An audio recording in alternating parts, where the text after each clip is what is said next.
Hi everyone, welcome to this video of Study the Bible with me. My name's Michael and my lovely wife Sharon is running the camera, and I have to apologize that we're running behind. Sharon's been sick. Yeah, I've been sick for a minute, and it's kind of got me out of the game. But we're back now and we're going to try to get back on schedule. Today's lesson is from Genesis 1:1, and probably the most important 4 words in the whole Bible.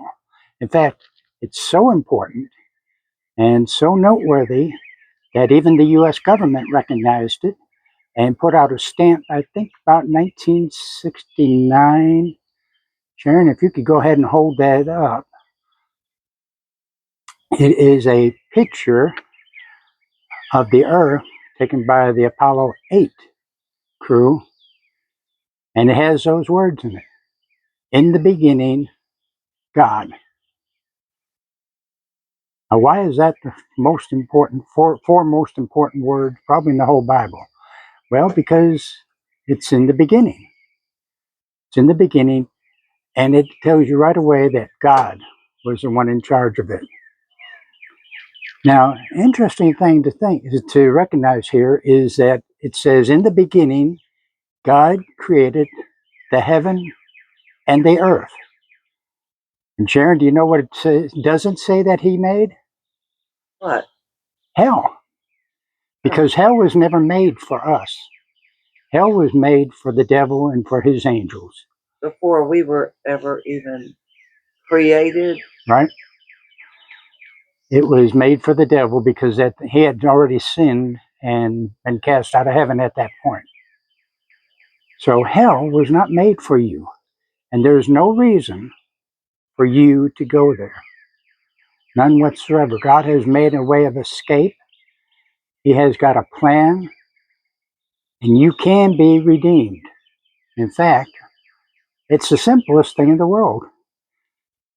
All you have to do is admit that you were born a sinner through no fault of your own. It was Adam's fault. But you were born a sinner, and you recognize that fact, and you ask Christ to be the Savior of your life. That's all it takes, and you can avoid hell. But back to creation. In the beginning, God created. And you know that statement is so simple, a child can understand it. God created the heaven and the earth. A child can understand that. It's so simple. They can accept that. But theologians and scientists and learned people of all through the ages have stumbled over every aspect of that.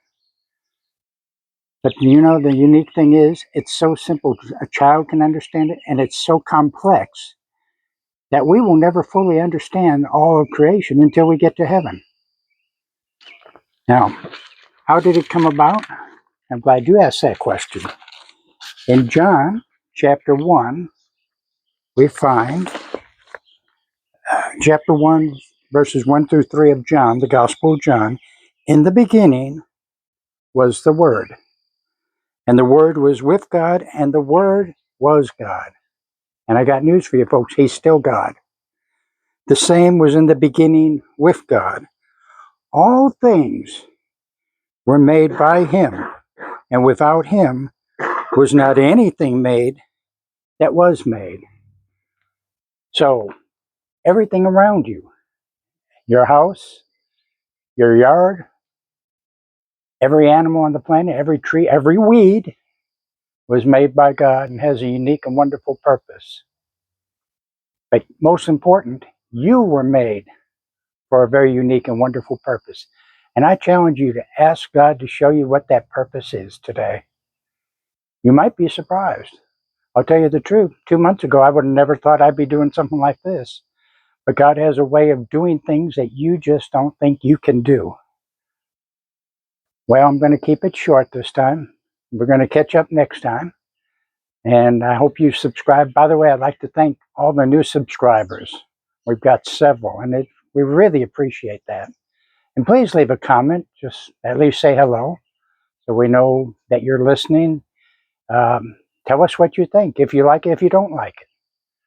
So Sharon, do you have anything to say in closing? I'm just going to say I'm sorry that I am croupy and coughing, but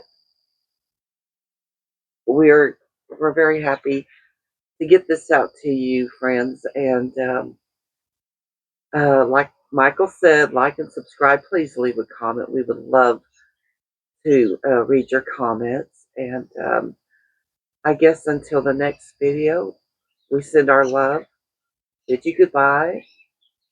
Goodbye. We'll see you Goodbye, next time. folks. Bye-bye.